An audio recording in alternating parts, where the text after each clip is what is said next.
Hey guys, so in this video I want to talk about some changes to some of the unique items. As you know, I have been doing what's unique about this unique video series, and currently I have 23 videos talking mostly specifically about one unique, sometimes about couple uniques, and I was always trying to pick interesting items but also items that I thought that would not really get changed anytime soon. But since this league we are getting over 100 buffs to some unique items. Some of these videos did not escape those changes. So I'm gonna talk about these items that got changed, that I did a video about, how they got changed a bit, and also talk briefly about a couple build ideas.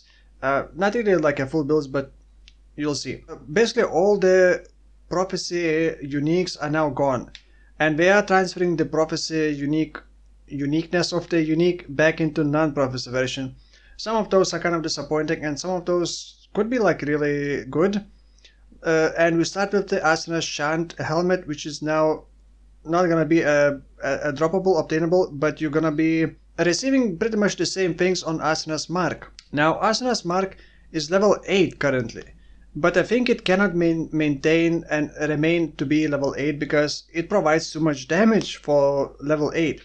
So it's probably gonna be updated to a higher level, although it's kind of weird that it's not getting the energy shield upgrade. You are gonna be getting the spell proc when you attack with above. You're also gonna get increased spell damage from 30 to 60%, and 60% at level 8 is very high. It lost cast speed, which didn't matter. It didn't really make sense. It did lose the energy shield, which you would get on Asenath, like an all Asenath Chant. You were getting a lot more energy shield, so I'm not sure if you're gonna be using this for the like end game item with this amount of energy shield. So that's in my book an upgrade, especially if it's lower level than level 45. Next, Duskblight, and this is one of the sad things. I'm like very annoyed by this change. Duskblight boots, I did a video about this, and I really enjoyed the Duskblight boots because they were very unique. They created stalking pistol skill, which was kind of like a Chaos version of Volatile Dead. It chased around enemies, and you could actually fully sustain itself. Like release one ball, it chases other enemy, kills it, creates a new ball, actually multiple balls. They chase more enemies, they kill them, and it just like infinite procs essentially, if you time it correctly. Unfortunately, the Dusktoe boots do not have this skill anymore. So it's gonna look like this. They basically they transferred the flat Chaos damage from the Duskblight into Dusktoe, remove the life, which doesn't really make sense, remove the life, increase the movement speed a bit to 20%, and yeah, that's it. Nothing unique about this unique anymore. Like, just some flat Chaos damage. Who cares? Maybe if the level is not boosted, maybe this damage could be pretty nice for level 18, but I don't know, it's like not unique anymore, and I'm very sad about that. Next, yay, Relic of the Pact wand. So this one is big, and like overall it is getting damage upgrade, but it is getting a cooldown. Previously it did not have a cooldown. It just had like a cast time.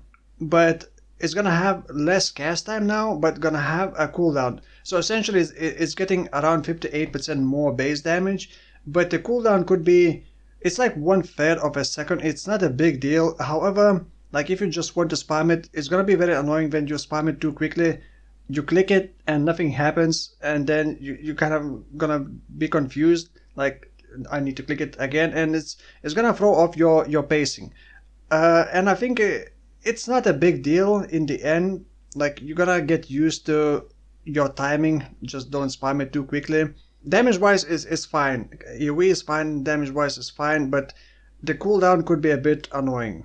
Next one is Death Rush. Death Rush, I used it in the past, it was kind of cool. You could also get quite a lot of Chaos Res. Death Rush looked like this before. You could get quite a bit of Chaos Res. I believe it's not even up to date. This should have more Chaos Res. Not even up to date from before. But now it's gonna look very different. Now it's gonna look like this. And it doesn't look that great, right? But recover 5% life on kill is actually kind of nice for clearing. And getting adrenaline every 3 seconds on kill is also very nice, because adrenaline is giving 100% global increased damage. Except for minions, it doesn't affect minions. You also get 25% attack, cast speed and movement speed, and 10% physical damage reduction. So that's kind of nice. That's more damage than before, obviously. But you don't get life, you don't get accuracy, you don't get as much chaos resistance. However, let's not forget that adrenaline cannot be refreshed until it expires. So you cannot like keep refreshing it.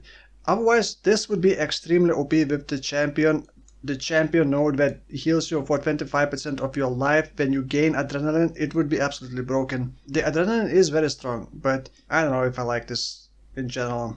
Next, Immortal Flesh is not a big change, but it can be a big change. So basically it gained a lot more life regen per second. So these are like the maximum best rolls. I'll actually this way. You get a lot of flat life already, and previously you were getting like 75 flat life regen per second, which wasn't that great. Flat mana regen could be nice, especially with the new chain breaker. It's just a bit of loss of resistances, but like it doesn't really give damage, right? So it's kind of I think for the most people it's gonna be a hard pass, just because it doesn't give damage and it removes resistances rather than giving. But that big flat life regen could be interesting, and you can catalyst this with the life and mana catalyst, and boom, it goes to 420 life regen per second. And look at the amount of life. That's pretty juicy. So some builds may actually look at this. Kikazara also, which is not part of this topic, Kikazara is also getting quite a big boost into life regen, like 3 times the boost. Combine this with the 2 Kikazaras and you're gonna be getting like over 1000 life regen per second at like level 100. But then again, no damage. Next, Vorana's March is very interesting. So Vorana's March, it summons Arbalest, and previously you could only get up to 3 modifiers from this list, like random modifiers. These boosts do not have sockets, so you cannot support them. However, and I'm not sure if this is now up to date. Well, this one is up to date. You can now get up to 4 modifiers. Well, actually, you're always gonna get 4 modifiers, I guess. Always get 4 modifiers out of this list. They did remove some of the modifiers from this list, but we also buffed some of the modifiers from this list. And they also mentioned that Vorana's March has been fixed. Previously it was some kind of bug with the accuracy. And we are also saying that we deal approximately 50% more damage, but I'm not sure if this 50% more damage because accuracy got fixed, or is it 50% more damage just like straight up base damage boost. If it's base damage boost, then these boosts gonna be actually pretty strong. And if in addition we also buffed some of these modifiers, you can get some really crazy combinations now. So these are 6 items that got changed. The Death Rush got completely changed. The Duskblight is like really sad. It's no longer a unique, pretty much. It's just a bit more damage and that's it. Like sad. Asenath Chant, pretty good buffs. Changes. Immortal Flesh, just some regen. Vorana's March, probably the most interesting or the best changes out of this small list. I listed a couple of the build ideas and just in general some minion changes in like one spot, easy to read. I already mentioned that the Herald of Thunder I think is going to be very interesting with the new Lightning Conduit and maybe Overcharge and maybe even the Galvanic Field. Well, actually Galvanic Field mostly, and then maybe self-cast Lightning Conduit in addition to Herald of Thunder build, or maybe somehow trigger it automatically. Could be like really interesting, but I wouldn't go it as a fast build, maybe, unless maybe you would transition it later, because you do need two of those rings to maximize the Herald of Thunder damage, and you need some other unique, so it's not a safe option for the league start. Animate Guardian already also mentioned. Animate Guardian with the Dodger score and helmet, which is getting flat damage per course on enemy, flat heals damage. You can mix it with the Covenant body armor. I don't want to talk in too much details about it, just throw in a couple ideas. And you can see this list, I'm gonna link it in somewhere in the description or in the comments. Another build someone suggested, and after listening to it, it sounds really appealing now. Ephemeral's Edge is now getting 20% of your energy shield as maximum flat lightning damage with attacks with that weapon. The thing is, for players, you don't really get a massive amount of energy shield. But the person mentioned that he actually crafted an Animate Guardian with the flesh. You are wearing Flesh Crafter and converting like 98% of Animate Guardian's life into energy shield and then boosting that to like 300,000 energy shield. So he was getting like 37,000 DPS weapon. This is like from 1 damage to like 60,000 damage or 70,000 damage. The damage numbers are like from very low to very high. So you also want to combine that with the lucky damage. And this sounds really interesting. However, like Animate Guardian alone, well, it would be very tanky. But Animate Guardian alone would have a hard time clearing. Maybe if you gave Animate Guardian an Impulsor, I'm sure it can be fixed and doesn't have to be just Animate Guardian alone. But yeah, that's also a very interesting idea. Cleave, like I honestly think that Cleave is looking good. It looks very clean and smooth, but this appears to be some dead zone. Like if the enemy is standing right next to you and you like swing over the enemy instead of hitting the enemy. So I'm not sure if that still exists, but if not, then I'm strongly gonna consider Cleave. Sunder is also getting buffed, 60% travel faster. Spellslinger is also getting a buff, so that's one of the idea. I'm not sure, I haven't done Spellslinger in ages. Ray Spectres, I'm also curious, like a lot of these are gonna be about minions because minions getting a lot of changes and I want to experiment with minions. Ray Spectres, there's a Brave Lord unique helmet which is getting +2 to maximum Spectres, but you can only have Spectres. So maybe a pure Spectres build could be interesting. Absolution is kind of getting a nerf, but also getting base damage buff and a higher added damage effectiveness. So I'm not sure if overall it's actually losing anything. I mean, Absolution was already strong, and with the new league and you're gonna be able to get like minus lightning resistance on rings and amulet easier. The Dorian's prototype is not gonna be any crazier than before, it's just gonna be easier to get negative resistance, I guess. Then Herald of Agony, I did a build recently, I guess even link it. I did a Herald of Agony build, it was actually very strong, and it is getting an extra 1% speed per virulence stack. So it's gonna be a bit faster than before. It's not really a very big change actually. But it didn't really need a big change, it was already pretty strong. So Herald of Agony can be pretty good league starter. Herald of Purity is also good league starter, it was already decent. And it is getting more damage, less cooldown, and more AoE. Straight up buffs, so great. Summon Phantasms, it's getting more damage and a higher chance to summon Phantasm when you hit. Summon Flame Golem is also getting all sorts of damage boosts, and you're gonna be able to use the Mortal spell in close range. The minion is gonna be able to do that. And the Mortal spell is the one that does the most damage and clears the most. And Summon Flame Golem used to be like very meta a long time ago. But other minions took over that spot, but I wonder if this is gonna return. It may return to being a meta thing. Summon Holy Relic is getting a more effectiveness of other damage, and the unique helmet has no drawback to cooldown of the Holy Relic's Nova skill. So just straight up more damage, more DPS. Summon Raging Spirit is just straight up getting more damage and more life, but also the mana cost goes from 12 to 20, so that's a big deal. That's like really annoying.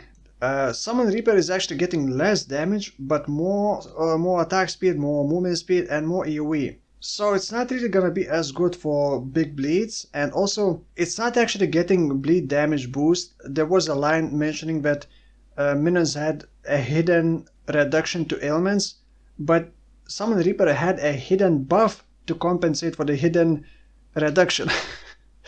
So it's basically losing both hidden things, and it's gonna do pretty much the same damage as I understand with the bleed. So bleed is not really gonna get boosted for Summon Reaper.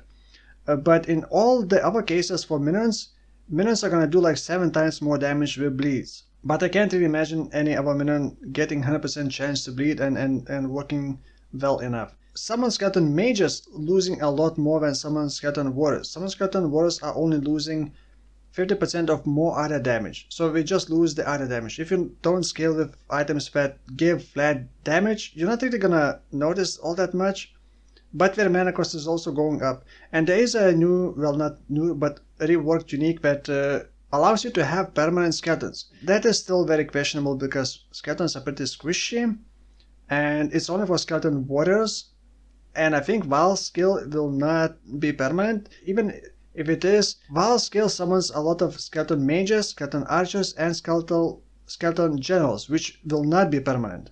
So I'm not sure how it's gonna interact with the Val version. Now, Vorana's Marshal already mentioned, I kind of want to experiment with that, but I don't remember if that was an expensive item and if it's difficult to get.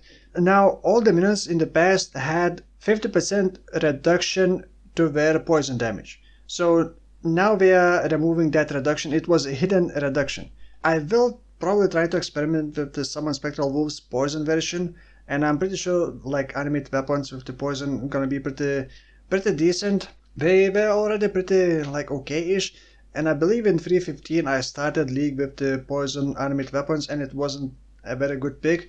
They were a bit too squishy and the damage wasn't all that amazing, but now the damage is gonna be higher. So yeah, so those are a couple build ideas and the unique reworks. I'm gonna do more videos about what's unique about this unique, obviously. Let me know in the comments below which unique do you want me to talk about first. And for now, thank you for watching, and I'll see you in the next one. Bye bye.